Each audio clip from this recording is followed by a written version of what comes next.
Have you ever painstakingly sent every penny, every gift to your loved ones as if sending your sincere heart only to receive silence and betrayal in return? If one day you discovered that your 8 years of trust were just a prearranged play, what would you do? I'm Mary Carter, 33, a financial analyst in Atlanta, single, childless, and a responsible parent. I remember it was 2 a.m. when my phone rang, pulling me out of my sleep without even checking the time before picking up. My heart pounded as I saw the words, "Mom," flash across the screen. I answered, still dazed but excited, and her voice was wet with tears. "Mary, Dad needs money for his severe diabetes right now. Please, we need you." I jumped up, my pulse pounding. "Of course, Mom," I said without thinking. How could I hesitate? I'd always paid for everything. That night wasn't the first time she'd woken me up sobbing, and I was used to it. But there was something in her voice, raw, desperate, that cut deeper than usual. For 8 years, I had sent home $500 a month, without fail, without question. It had started when my mother told me that my father's diabetes had become terminal, the kind that could take your breath away if you didn't fight it. "It's for him," she'd said then, her words trembling on the edge. I didn't doubt it. I pictured my father who'd carried me on his shoulders as a child, now frail, sick because of me. That was what kept me going. Every time I got my paycheck, I'd cut out a portion and send it to Franklin, Tennessee, telling myself it was love in action. My mother's late night calls, always frantic, always following the same script, made me feel alive. "You're our angel," she'd mumbled after I'd agreed. I held on to that, letting it define me. My life here was nothing to brag about. I crunched numbers all day in a cramped office in Atlanta, budgets, forecasts, stress that clung to you like moisture. My apartment was a shoebox, 1 bedroom, old walls, an old couch I'd dragged through 3 moves. I didn't date, didn't party. It was just me, my job, and an old coffee maker. It was lonely, sure, but sending money home was my anchor.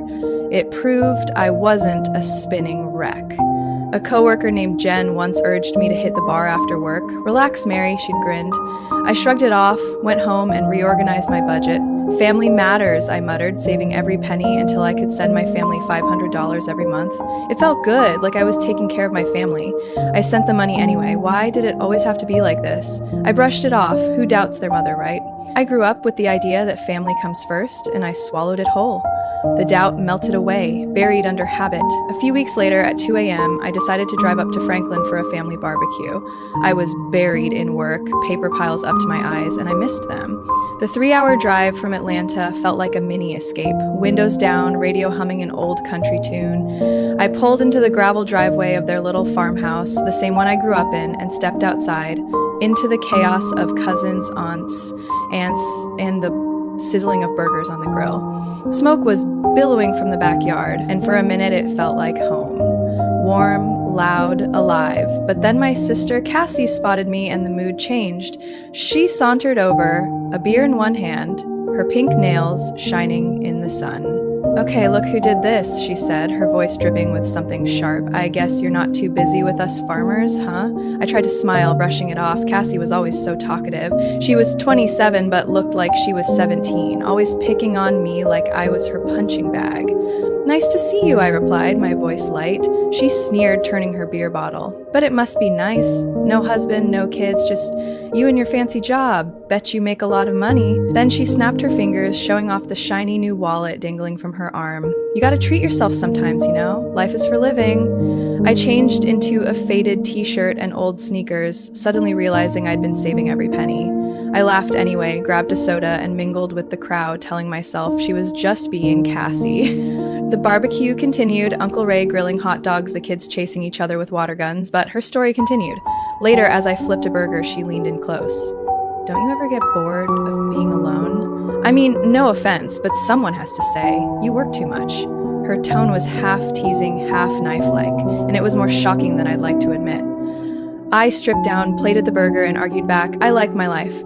She snorted, walked off to flirt with one of my cousin's friends, leaving me standing there, greasy-fingered, wondering why her words stuck. I shook my head, stayed a few more hours, and then everyone hugged goodbye. Driving back to Atlanta that night, I figured it was just sibling nonsense. Cassie had always been jealous. I had the career, she had the attitude, no big deal. It was the next morning when I was back in my apartment, sipping a warm cup of coffee, when I opened my banking app to pay some bills. My checking account stared back at me, $81. $81. I blinked, thinking it was an error. I'd had over $1,000 in it the week before. Then I withdrew my savings, $20,000, my emergency fund, my future, and it was gone. Back to zero.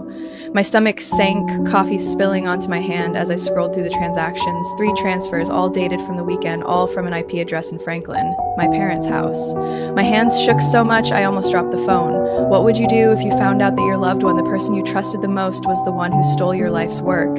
Take a moment, drop a comment below, because your choice could help someone in a similar situation find a way. I zoomed in. $5,000, $8,000, $7,000, the precise, clear strokes, as if someone knew exactly what they were doing.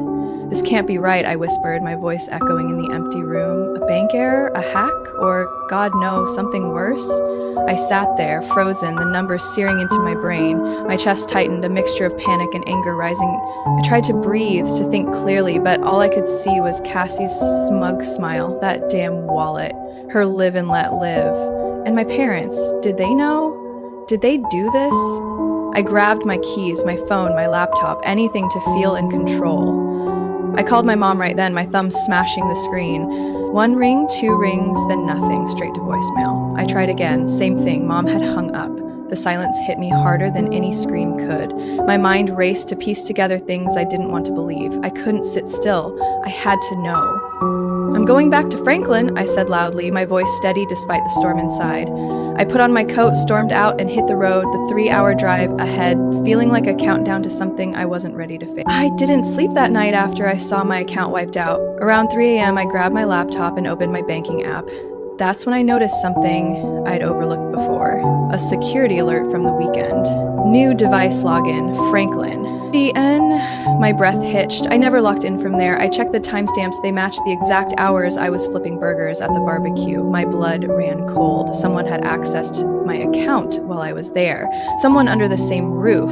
I'd never shared my password, not even with my mom. Had they hacked me? I racked my brain and there were no clues. The next morning, I called the bank, my voice shaky but determined. I need to report fraud, I told the representative, a guy named Tim with a slow voice. I laid it out, $20,000, missing, unauthorized transfers. He asked, as usual, are you sure it's not you? Maybe family? I snapped, no, I didn't give my life savings to anyone. He hung up, then came back. We'll freeze the rest of the money and investigate, but you'll need a police report. I hung up, my stomach churning. The police questions meant right up to Franklin. I couldn't wait. I sped back to Franklin, the tires shuddering on the asphalt as my knuckles turned white on the wheel. The 3-hour drive felt like 3 minutes. I was furious. As I pulled into their driveway, dusk was setting, painting the house a dull orange. I didn't knock politely this time. I pounded on the door so hard my hand hurt, the sound echoing like a gunshot. Mom opened the door, her face a mask of surprise but quickly hardening. Mary, what's wrong? She asked, as if she didn't know. I pushed past her and stormed into the living room, where Dad was sitting on the couch, a beer in his hand.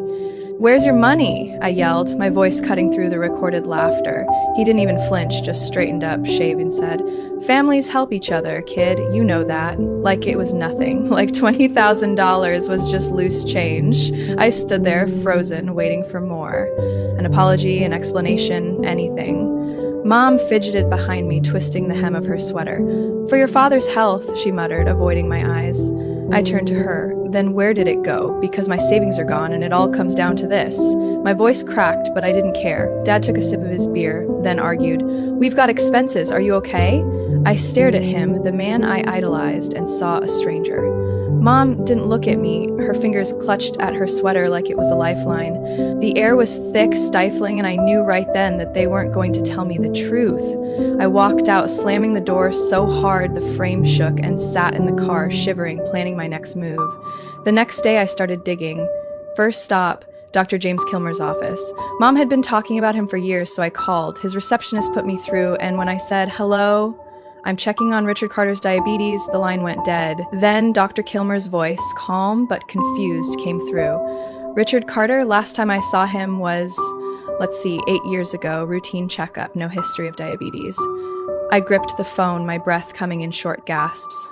What? He wasn't your patient? I pressed. That's not it, he said, sounding genuinely confused. I would miss a case like that. I missed him, hung up, and sat there, the world tilting. 8 years. 8 years of insulin talk, and that was bullshit? I drove straight to Franklin General, the hospital where Mom swore Dad had been rushed more than once. The records clerk, a tired woman with a messy bun, squinted at her screen. No Richard Carter has ever been admitted here, she said, her voice even but firm. I pulled up an old photo my mom had texted years ago. Dad in a hospital bed, IV taped to his arm, eyes closed. I showed it to the clerk. She squinted, then shook her head slowly. That's not our room layout. This photo doesn't match any of our equipment either. I stared at the screen. How had I never noticed? The image had always been blurry, cropped, just enough to show emotion, but not enough for contact. Back then, I never questioned it. She was my mother, why would I? Back in the car, I opened my bank statements again, tracking every penny. That's when I saw it. The transfer had been directed to an account in Cassie's name, my sister. I dug deeper, cross-referencing the dates with her social media. There it was. Posts about her nail salon that opened 2 years ago, a spa that was renovated last spring, some slick online ads with influencers she bragged about hiring. My money, my $500 a month lifeline, my dwindling savings, supported her little empire. I scrolled through her Instagram, each photo a stab in the arm. Her posing with a new car, captioned, "Hard work pays off." Hard work? I was the grinder, while she was the cash cow. I remembered her at the barbecue, her purse swinging like a trophy, and my blood boiled.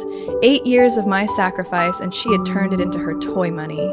I wanted to scream, to smash something, but instead I kept digging, my rage growing more intense. Then I stopped by old Edna's house. She lived next door to my parents, always baking cookies and gossiping. I knocked on the door and she welcomed me in, her kitchen smelling faintly of cinnamon. "Oh, Mary, it's so good to see you," she beamed, pouring tea. We chatted, and then she said matter-of-factly, "Your mother is so proud of you for investing in Cassie's nail salon. Been telling people for years that you wanted to help her get started." I stiffened, the hot cup burning my palms. "Invested?" I said hoarsely. Edna nodded, oblivious. "Oh, right," she said. "You were happy to help out." I put down my cup, my hands shaking. Mom hadn't just stolen my money, she'd made up a whole damn fairy tale, painting me as a generous sister to cover her tracks. The neighbors, the relatives, they all thought I'd signed up for this. My name, my reputation, twisted into their lies. I remember Edna walking away in shock and standing on her porch, the truth falling away. They didn't just take my money, they took my honor, my trust, everything I'd built. I wasn't just angry anymore, I was done. After leaving Edna's porch, I knew I couldn't burst into their house and scream. They'd turn their backs on me, so I did something smart. I drove to a gas station, got a hot cup of coffee, and sat in the car planning. I would act normal, keep them in the dark while I gathered evidence. Back in Atlanta the next day, I started texting my mom as if nothing had happened. "How's Dad?" I asked, sweet and concerned. She replied with vague updates. "Oh, he's resting. Thanks for checking in." And I nodded to myself, knowing it was a script. I downloaded a call recording app, hid it on my phone, and tested it out during our next conversation. "Has the doctor been in recently?" I asked, very calmly. "Not recently," she said, her voice strained. Every word they said to me was a weapon now. I just had to stock up.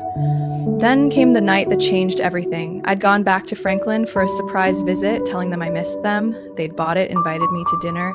After we'd finished eating, I'd excused myself to go to the bathroom, but lingered at the kitchen door. Through the crack, I heard Cassie's voice, low and urgent. "She's been sniffing around, Mom. I saw her checking her phone weird the other day. If this keeps up, we're screwed." My heart pounded against my ribs, but I lay still, panting. Mom hissed, "Then we'll deal with it. Take her to a psychiatrist, say she's crazy. Work stress, paranoia, whatever. We'll push for guardianship," my dad cut in, his voice flat as if he were ordering a pizza. "Yeah, a lawyer will buy it instead of some crazy girl. Get a doctor to sign it and we'll be fine." I put my hand to my mouth, sweat beading on my neck. They didn't just want my money anymore. They wanted my freedom, my voice, my whole damn life locked under their thumbs.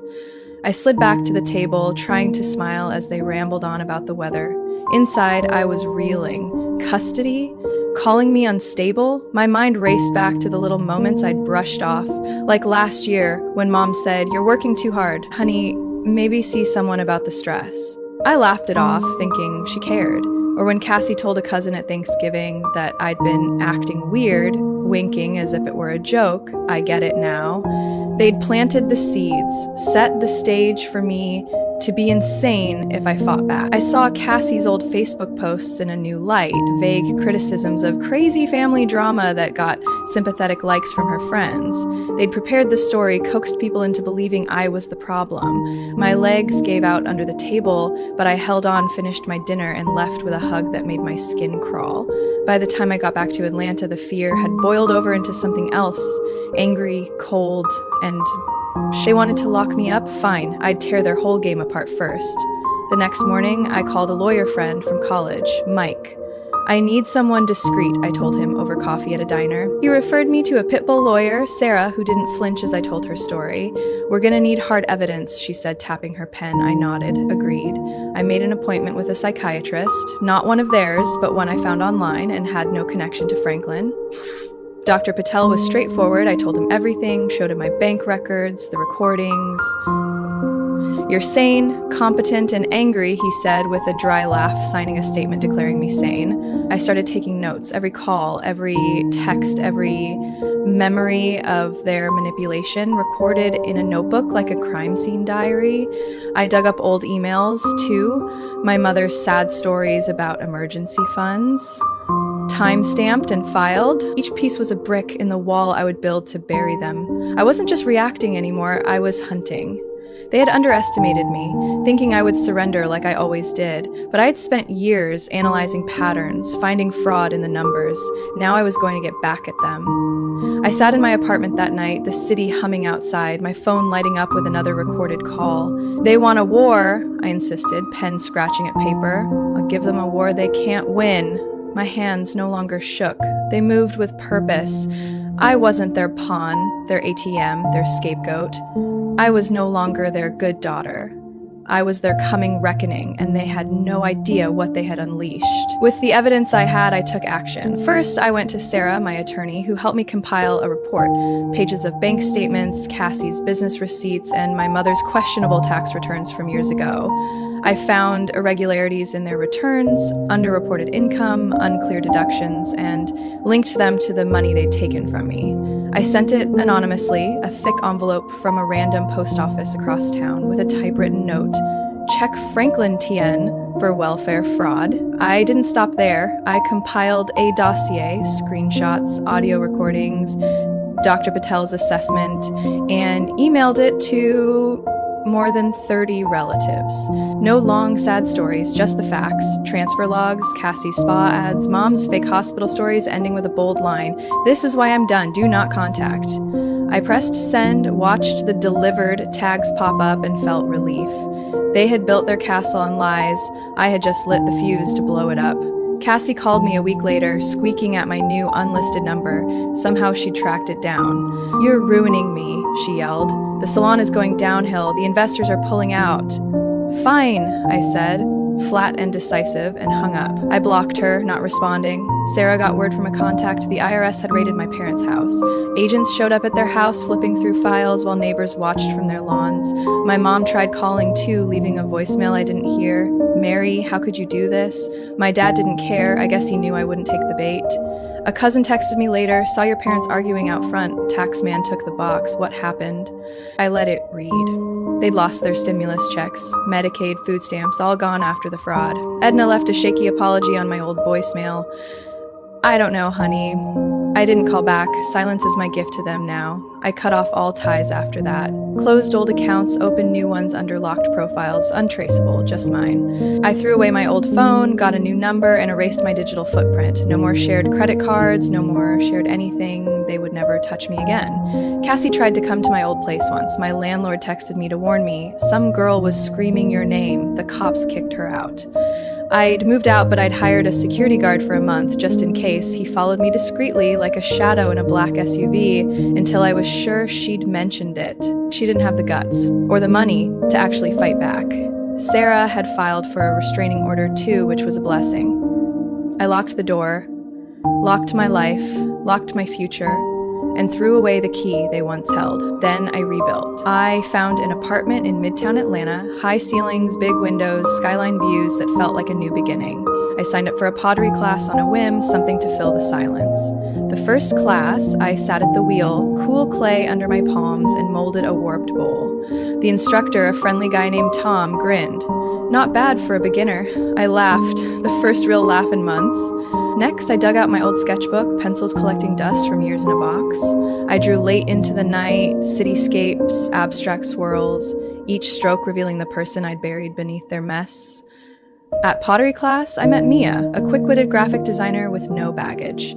We sat over coffee after class, swapping stories of bad bosses, not bloodsuckers. She didn't ask about my past, she just listened as I vented about my clay disasters. It wasn't family, but it was reliable family. Clean, spotless, sitting in the loft, string lights hanging from the brick walls, I sipped tea and looked out at the city below. My bowl, clunky but mine, held fruit on the counter. The IRS case was still ongoing. Last I heard, my parents might face a fine they couldn't pay. Cassie's shop closed, her Instagram went dark. Relatives stopped texting, neighbors' whispers died down. I stopped checking. I didn't need to. They spent 8 years turning my loyalty into their ATM, trying to steal my sanity, but I'd reclaimed it, brick by brick, sketch by sketch. They don't have my future, I told the empty room, my voice flat. Mia was coming tomorrow. We'd glaze pots, order takeout, maybe plan a road trip, and for the first time it felt like freedom. I am not their daughter anymore. I am me, and that is enough. A few months later, I was settled. I even got a promotion at work, senior analyst, corner desk, a raise that made me breathe easier, no more dealing with other people's lies. But last week, that peace was shattered when an email pinged into my inbox. Mary, we need to talk. Cassie, my stomach twisted. But I didn't flinch. I'd blocked her everywhere. How had she found me? I hovered over delete, then opened it. Sorry, it read. I'm in Atlanta. Can we meet? No kidding? I stared at the screen, the cursor blinking like a challenge. I almost deleted it, but curiosity or stupidity won out. I agreed, but on my terms. A crowded downtown coffee shop. 2 p.m., public and safe. Sarah, my lawyer, was not happy when I told her on the phone. She has nothing to lose, be careful, she warned. I nodded, promised to record, and hung up. Wednesday came and I walked in, discovering Cassie at a corner table. She looked different, skinnier, no flash, chipped nails, a cheap hoodie in place of that designer handbag. I slid into the chair across from her, my phone tucked in my pocket, recording. 5 minutes, I said, my voice icy. She nodded, her eyes darting as if she were afraid of me. I screwed up, she began, quietly. The salon's closed. I'm broke, living in a friend's basement. I didn't want it to get this far. I leaned back, crossing my arms. I didn't mean to steal my life savings? Or did you just not want to be found out? Mom pushed. I said, yes, I know that's not the reason. I wanted to do it right. I smiled, sharp and empty. Do it right? You think coffee will fix this? She shook her head, pulling out a crumpled envelope. It's not much, $500, first payment. I'll keep going, I swear. I stared at the money, my mind flashing back to the years of depleted accounts. But I didn't touch it. Why now? I asked. Her eyes were filled with tears. I saw your emails to your family.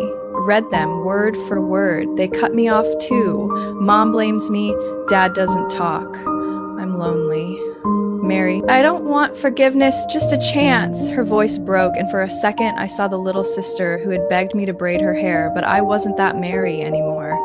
I sat there, the noise of the store filling the silence. Part of me wanted to take the money, tell her to stuff it in, walk out. Another part, smaller, quieter, wondered if she really wanted it. I'd spent months rebuilding, proving that I didn't need it.